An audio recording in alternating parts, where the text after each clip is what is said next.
Hi friends, நம்ம இன்னைக்கு என்ன வீடியோ பார்க்க போறோம்னா கன்னியாகுமரி பார்ட் 2 வீடியோ தாங்க.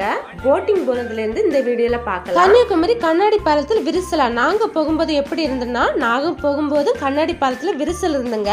அப்பதான் இருந்திருக்கு. ஆனா அது எங்களுக்கு தெரியாது விரிசல்னு. அந்த இடத்தை மூடி போட்டுருந்தாங்க. அதை பத்தி இந்த வீடியோல பார்க்கலாம். லைக் பண்ணிட்டு பாருங்க வீடியோவை. கண்டிப்பா ஃபுல்லா மிஸ் பண்ணாம பாருங்க. போட்டிங் போறதுக்காக செம கூட்டமா இருந்தது. நாங்க 7:30க்கு வரும்போதே வந்து ஆன்லைன் டிக்கெட் போட்டுட்டோங்க. டிக்கெட் பாத்தீங்கன்னா ஒரு ஆளுக்கு வந்து 100 ரூபாய். நார்மல் டிக்கெட் தான் போட்டோம். ஸ்பெஷல் டிக்கெட் எதுவுமே போடல. நம்ம ஆன்லைன்ல டிக்கெட் போடும்போது டைம் கொடுத்திருந்தாங்க. எங்களுக்கு வந்து 9:30 வந்தது. நாங்க 9:30க்கு இங்க வந்தோம். இங்க பாத்தீங்கன்னா செமையா கூட்டம். அவ்வளவு கூட்டமா இருந்தது. 500-1000 பேருக்கு மேல கியூல இருந்தாங்க. ஆன்லைன் டிக்கெட் எடுத்தவங்களே கியூல இருந்திருப்பாங்கன்னு நினைக்கிறேன். ஆனா எங்களுக்கு ஒரு ஆள் ஆல்ரெடி தெரியும் சொன்னேன்ல, எங்க ரிலேஷன். அவர் வழியாக நாங்க அப்படியே முன்னால போயிட்டோங்க. ஆனா காத்து நின்னவங்களுக்கும் படகு உடனே போயிட்டு வந்துட்டே இருக்குது. ஒரு படகு போச்சுன்னா இன்னொரு படகு ரிட்டர்ன் வருது. உள்ள பாத்தீங்கன்னா 10 நிமிஷத்தை விட குறைவா தான் டிராவல் இருக்கும். ஒரு படகுலே பாத்தீங்கன்னா 150-200 பேருக்கு மேல வந்து நம்ம வந்து டிராவல் பண்ணலாங்க. அதனால வந்து நம்ம காத்திருந்தாலுமே சீக்கிரமா போயிடலாம். ஒரு படகுலே நிறைய பேர் ஏறுவாங்க பாத்தீங்களா, அதனால சீக்கிரம் போயிடலாம். அன்னைக்கு பாத்தீங்கன்னா அந்த போட்டிங் பக்கத்துல வந்து 2 போட்டு வந்து போகலங்க. அது வந்து நிப்பாட்டி வச்சிருந்தாங்க. அங்க வந்து ஜேசிபி வச்சு வேலை நடந்துட்டே இருந்தது. கடல் வந்து நைட்டு உள் வாங்கிட்டு அப்படின்னு சொன்னாங்க. அதனால உள்ளால வேலை நடந்துட்டே இருந்தது. நாங்க கொஞ்ச நேரம் இங்க படகு பக்கத்துல வந்துட்டு போன படகு ரிட்டர்ன் வர்றதுக்காக கொஞ்ச நேரம் வெயிட் பண்ணி நின்னோம். தூரத்துல இருந்து பார்க்கும்போதுமே திருவள்ளுவர் சிலையும் அந்த கண்ணாடி பாலமும் சூப்பரா தாங்க இருந்தது. நம்ம பக்கத்துல இருந்து பார்க்கறதுக்கும் தூரத்துல இருந்து பார்க்கறதுக்கும் அவ்வளவு டிஃபரன்ஸ் உண்டு. பக்கத்துல இருந்து பார்க்கும்போது ஃபர்ஸ்ட் டைம் மட்டும் தாங்க ஒரு எக்ஸ்பெக்டேஷன் இருக்கும். அதுக்கப்புறம் நம்ம போகும்போது இது சாதாரணமா இருக்கும். ஆனா எப்பவுமே தூரத்துல இருந்து பார்க்கும்போது அவ்வளவு ஹைலைட் தாங்க, சூப்பரா இருக்கும். அங்க நிறுத்தி வச்சிருந்த ஒரு படகை பாத்தீங்கன்னா கப்பல் மாதிரி சூப்பரா இருந்தது. அதுல ஏதோ ப்ராப்ளம் நினைக்கிறேன், வேலை நடந்துட்டு இருந்தது. ஆனா அந்த படகுல வந்து ஹை குவாலிட்டி மாதிரி சூப்பரா இருந்தது பாக்குறது. கொஞ்ச நேரத்துல பாத்தீங்கன்னா நாங்க வந்து போக வேண்டிய படகு வந்துட்டு போகும்போது பாத்தீங்கன்னா நாங்க தாங்க லாஸ்ட் நின்னோம். அதனால எங்களுக்கு லாஸ்டா தான் இடம் வந்து கஷ்டப்பட்டு கிடைச்சது. போட்டு வந்ததுதான் உண்டுங்க. எல்லாருமே லைஃப் ஜாக்கெட்ஸ் எடுத்துட்டு ஓடி போயாச்சு இடம் பிடிக்கிறதுக்கு. ஏன்னா அங்க நிக்க கூடாதுன்னு சொன்னாங்க. யாருமே நின்று டிராவல் பண்ண கூடாதுன்னு.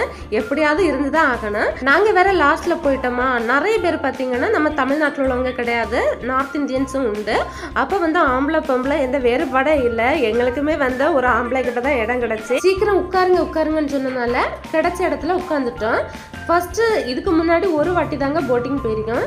இப்போதான் அடுத்த இதே மாதிரி பெரிய போட்டிங் போறது இந்த திருவள்ளுவர் சிலை பார்க்கறதுக்கு. நாங்க இதுக்கு முன்னாடி போகும்போது விவேகானந்தர் ராக் மட்டும் தான் பார்க்க முடிஞ்சு. அப்பவுமே திருவள்ளுவர் சிலையில வந்து வேலை நடந்துட்டு இருந்தது. இப்போதான் செகண்ட் வாட்டி போறோம். சூப்பரா இருந்தது. ஏதோ நம்ம நார்மலா ட்ரெயின் எல்லாம் போகும்போது ஒரு ஷேக்கிங் இருக்கல, அதே மாதிரி தான் தோணுச்சு.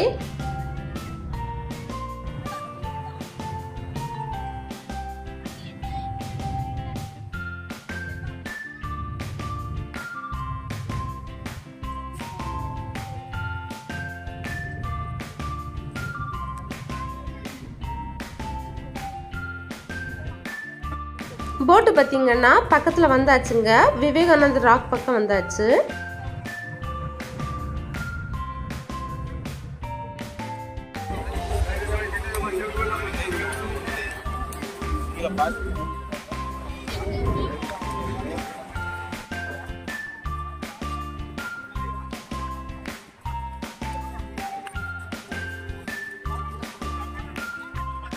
விவேகானந்தர் ராக் தான் ஃபர்ஸ்ட் பார்க்க போறோம். விவேகானந்தர் ராக்ல இருந்து அந்த கண்ணாடி பாலம் வழியா நம்ம வந்து திருவள்ளுவர் ஸ்டாச்சு பார்க்க போகலாம். விவேகானந்தர் ராக் பார்க்க என்ட்ரி ஃபீஸ் உண்டுங்க. ஒரு ஆளுக்கு பார்த்தீங்கன்னா 30 ரூபாய். டிக்கெட் எடுத்துட்டு தான் நம்ம உள்ளால போக முடியும்.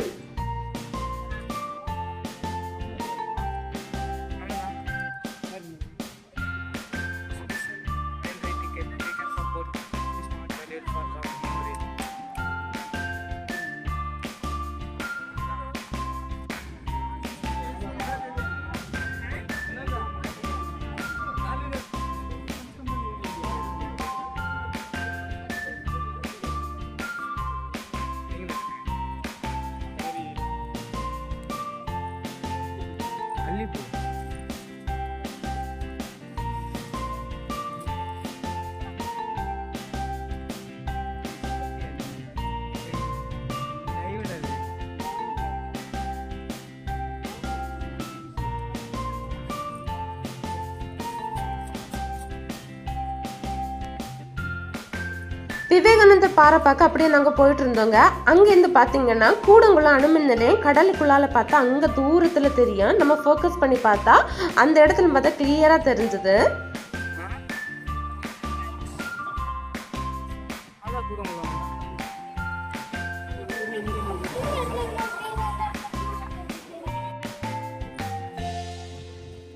விவேகானந்தர் ராக்குக்கு நம்ம செப்பல் போட்டுட்டு போகக்கூடாதுங்க. செப்பல் எல்லாம் அங்கே சேஃபாக வச்சதுக்கு ஒரு ரூம் இருக்குது, அங்கே கொடுத்துட்டு தான் போகணும். இதுக்கு வந்து நம்மளுக்கு காசு கிடையாது.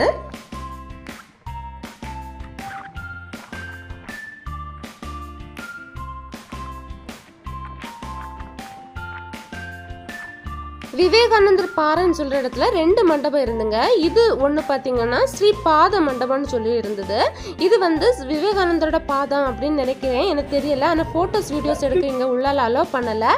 இதில் ஒரு சிலை இருந்துங்க. அப்புறம் கீழே வந்து ஒரு மாலை போட்டு விட்டுருந்தாங்க. அதில் பாதம் இருந்துன்னு நினைக்கிறேன், எனக்கு கரெக்டாக அது தெரியலை. அதுக்கு ஆப்போசிட்ல தாங்க விவேகானந்தரோட ஒரு நினைவாலயம் மாதிரி இருக்குது. நாங்கள் வந்து அதுக்கு இப்போ போகலைங்க. நாங்கள் ஃபர்ஸ்ட் வந்து கண்ணாடி பாலத்துக்கு போகிறதுக்கு தான் எல்லாருக்கும் ஒரே ஆசையாக இருந்தது. சரி இந்த வழியாக நடந்து கண்ணாடி பாலம் போயிட்டு வரும்போது பார்க்கலாம் அப்படின்னு சொல்லிட்டு ஃபர்ஸ்ட் வந்து கண்ணாடி பாலம் தான் போனோம்.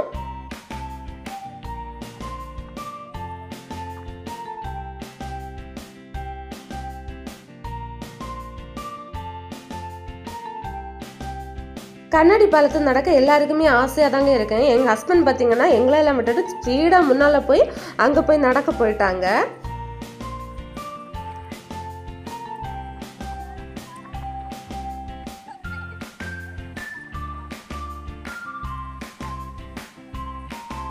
நல்லா தாங்க இருந்தது. ஃபர்ஸ்ட் வாட்டி கண்ணாடியில் ஏறும்போது ஒரு பயம் இருந்தது. அதுக்கப்புறம் வந்து அது பெருசாக தெரியல. கண்ணாடி வேலையை உள்ளே வந்து கடலோட அலையை பார்க்கும்போது சூப்பராக இருந்தது.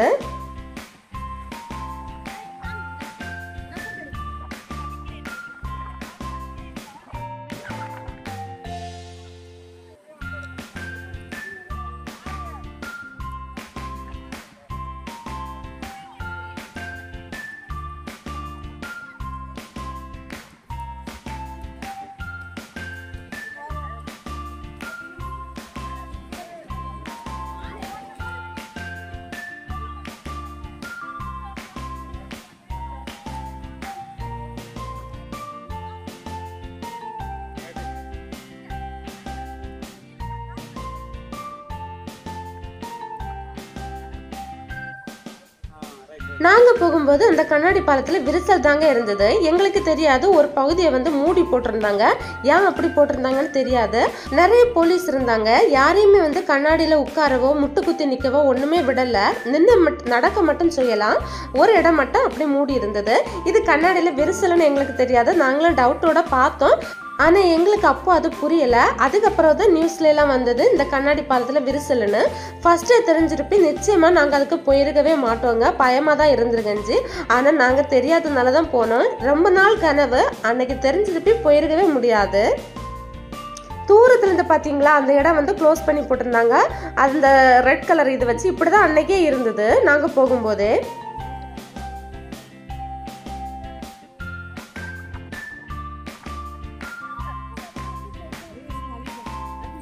கண்ணாடியில் இருக்கவோ முட்டு குத்தி நிற்கவோ தாங்க கூடாது. மற்றபடி ஃபோட்டோ எடுக்கதோ நிறைய நேரம் நிற்கதோ எதுவுமே அவங்க சொல்லலை. இப்படி சைடு வழியாக பார்க்குறதுக்கு கூட எதுவுமே சொல்லலை. இருக்கிறதுக்கு மட்டும் அலோவ் பண்ணலை. அங்கேருந்து கடலை பார்க்கும்போது அவ்வளவு சூப்பராக இருந்துங்க.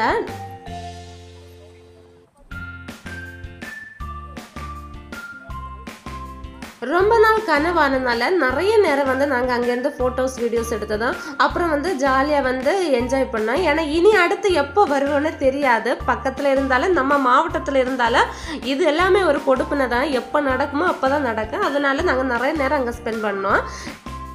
நல்ல வெயிலாக இருக்கும்போது நல்ல ஒளி இங்கே அடிக்குங்க. அப்போ வந்து கஷ்டமாக இருக்குன்னு சைடில் வந்து நிறைய உட்காரத்துக்கு பிளேஸ் போட்டிருக்காங்க.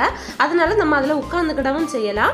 அப்புறம் பார்த்திங்கன்னா நடுவில் மட்டும்தாங்க கண்ணாடி வச்சுருக்காங்க. சைடில் வந்து டைல்ஸ் அல்லது கிரானைட் கல்லுன்னு நினைக்கிறேன் அப்படி தான் பதிச்சு வச்சுருக்காங்க. அதனால அதில் பயமாக இருக்கவங்க இந்த வழியாகவும் நடக்கலாம். திருவள்ளூரோட ஃபுல் வியூ பார்க்கணுன்னா தூரத்துலேருந்து தாங்க எடுக்கணும். இனி நாங்கள் திருவள்ளூர் சிலைக்கு மேலே தாங்க போக போகிறோம். செர்பியும் அவங்க அப்பாயும் பார்த்தீங்கன்னா நேரமே போயிட்டாங்க. மேலேருந்து ஒரு கோல் வழியாக பார்க்கும்போது இங்கே கீழே வரவங்கள தெரியும். அப்படியே அங்கேருந்து டாட்டா காட்டினாங்க. நானும் சார்லாம் இனி தாங்க உள்ளால போக போகிறோம்.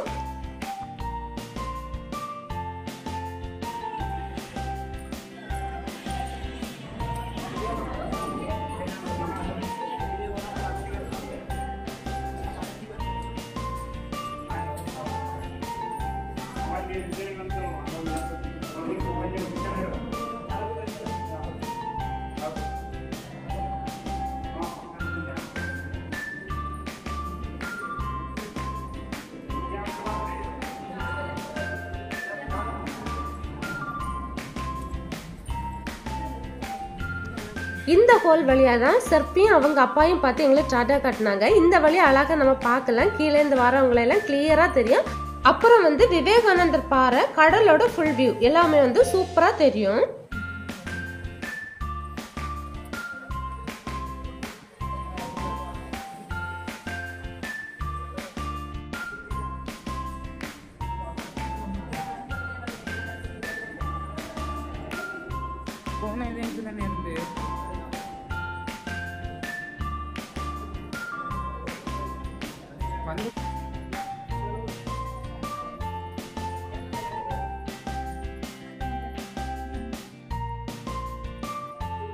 ஒரு வழியா மேலே வந்தாச்சுங்க.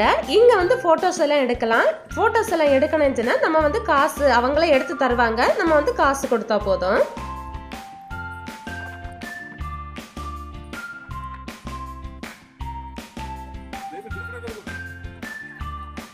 இங்க எந்த போட்டோஸ் எடுத்தோம்னா கண்ணாடி பாலத்தோட ஃபுல் வியூவும் தெரியும். அதுக்காகவே நிறைய பேர் அங்க போட்டோஸ் எடுத்துட்டே இருந்தாங்க.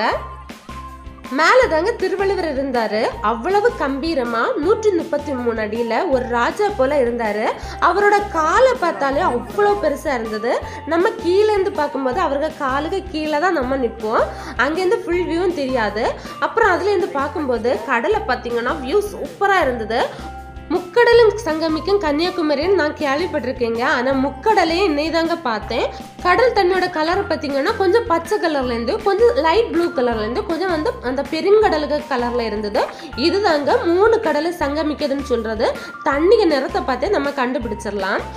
திருவள்ளுவர் காலை பார்த்தீங்கன்னா அவ்வளோ பெருசாக இருந்தது. ஸ்டாச்சு பார்த்தீங்கன்னா இங்கேருந்து ஃபுல் வியூ வந்து தெரியாது.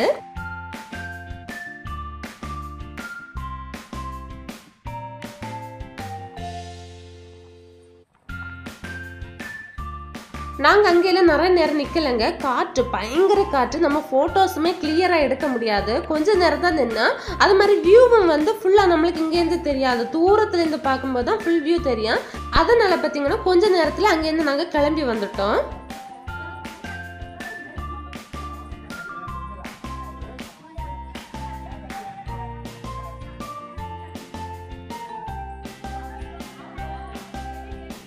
திருவள்ளுவர் சிலையை பார்த்துட்டு அப்படியே கண்ணாடி பாலம் வழியா திரும்பவும் இறங்கி வந்து இந்த விவேகானந்தர் நினைவாலயத்தை பார்க்கல அங்க பார்த்துடலான்னு வந்தோம். இது பார்த்தீங்கன்னா அதுல வரைஞ்சு போட்டிருந்தாங்க. இது ஏதோ திசையை குறிக்குன்னு நினைக்கிறேன். கரெக்டா எனக்கு இதோட அர்த்தத்தை எனக்கு புரியல. இது இந்த விவேகானந்தரோட நினைவாலயத்துக்கு நம்ம போய் பார்க்கலாம்.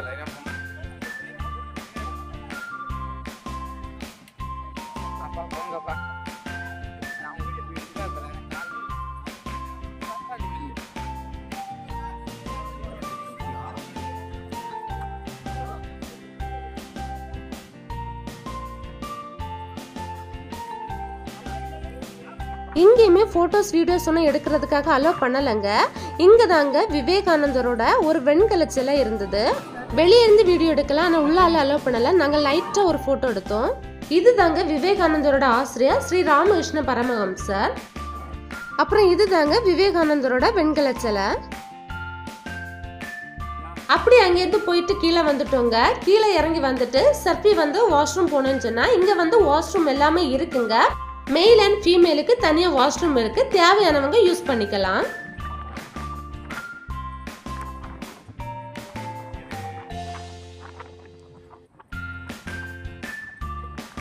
அப்புறம் வந்து இங்க புக் ஸ்டோர்ஸ் தான் இருக்குங்க. இந்த விவேகானந்தரோட புக்கு நிறைய புக்ஸ் எல்லாம் நிறைய பேர் வாங்கிக்கிட்டாங்க. நாங்க எதுவுமே வாங்கல. எல்லாத்தையும் பார்த்தாச்சுங்க. திரும்ப போட்டில் போகிறதுக்காக வந்து நின்னோம். நாங்கள் வந்து ஒரு பெரிய க்யூவில் நின்னோம். அப்போ பார்த்தீங்கன்னா ஒரு போட் வந்தது, நல்லா நெருக்கமாக இருந்தது. அப்போ நாங்கள் இங்கே முன்னாடி உள்ளதை விட்டுட்டு நாங்கள் வந்து அதில் ஏறலை. அடுத்த போட்டில் ஃபஸ்ட்டு ஏறலாம், ஏன்னா அங்கேருந்து வரும்போதே நெருக்கமாக வந்ததுனால அடுத்த போட்டில் ஃபஸ்ட்டு ஏறலான்னு வெயிட் பண்ணிகிட்டே இருந்தோம். அப்போ தான் அங்கேருந்து ஒரு போட் வந்தது. போட்டெல்லாம் பார்க் பண்ணுறதை பார்க்குறதுக்கு டிஃப்ரெண்ட்டாக இருக்குங்க. நான் இப்போ தான் ஃபஸ்ட் டைம் பார்க்குறேன். அந்த ஒரு செகண்ட் வந்து அவங்க வந்து அந்த கயிறை பிடிக்கிறது எல்லாமே பார்க்குறதுக்கு வித்தியாசமாக இருந்தது. அவங்க வந்து சாப்பாடெல்லாம் வந்து இங்கே வேலை பார்க்கவங்களுக்கு சாப்பாடெல்லாம் அங்கேருந்தே போட்டில் தான் கொண்டு வந்தாங்க. நாங்கள் நிற்கும் போது அந்த போட்டில் வந்தது.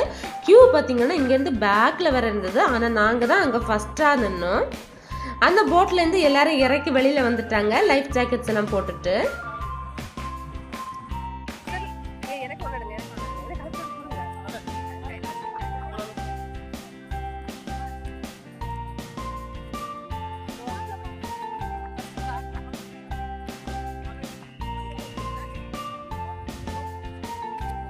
போட்டு ஃபுல்லாகவே காலியாக இருந்து என்னால் ஓடி போய் நாங்கள் சீட்டு பிடிச்சாச்சுங்க. நம்ம பஸ்ஸில் ஏறியது மாதிரி தான் இருந்து பார்க்குறதுக்கு.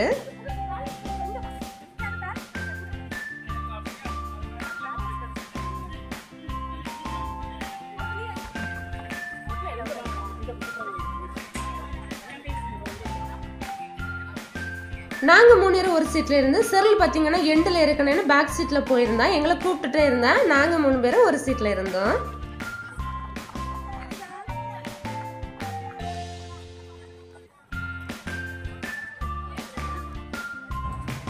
திரும்பவும் போட்டிங் போகிறதுக்கு நம்ம ஏதோ சாதாரணமாக பழகிட்ட மாதிரி ஆயிடுச்சு. ஃபர்ஸ்ட் டைம் தான் போகும்போது எல்லாருமே உட்காந்து போனாங்க. ஆனால் ரிட்டன் இங்கேருந்து போகும்போது நிறைய பேர் ஸ்டாண்டிங்கில் நின்னாங்க. அவங்க எதுவுமே சொல்லலை.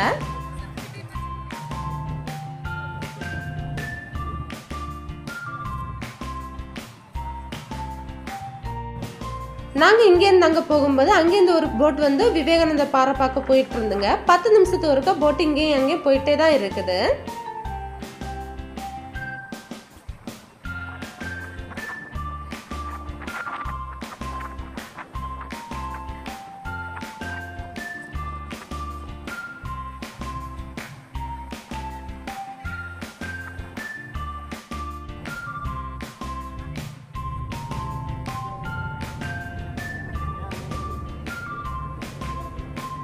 போட்டு பக்கத்தில் வந்தாச்சுங்க. தூரத்துலேருந்து கோவில் தெரிஞ்சது, ஒரு சர்ச்சு தெரிஞ்சது, அப்புறம் வந்து பில்டிங் தெரிஞ்சது. நிறைய போட்டெல்லாம் நிறுத்தி வச்சுருந்தாங்க. பார்க்குறதுக்கு சூப்பராக இருந்தது.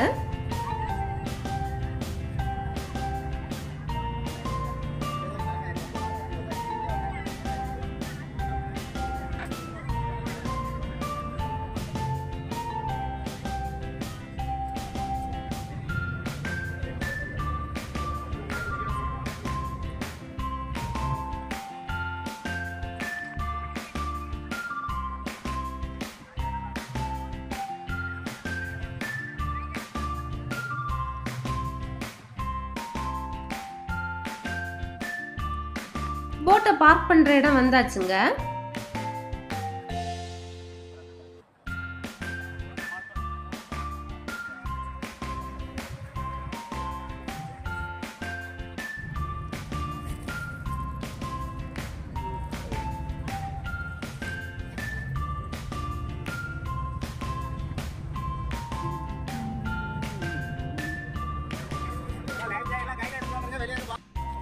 எல்லாத்தையும் பார்த்துட்டு சூப்பராக இறங்கி வந்தாச்சுங்க.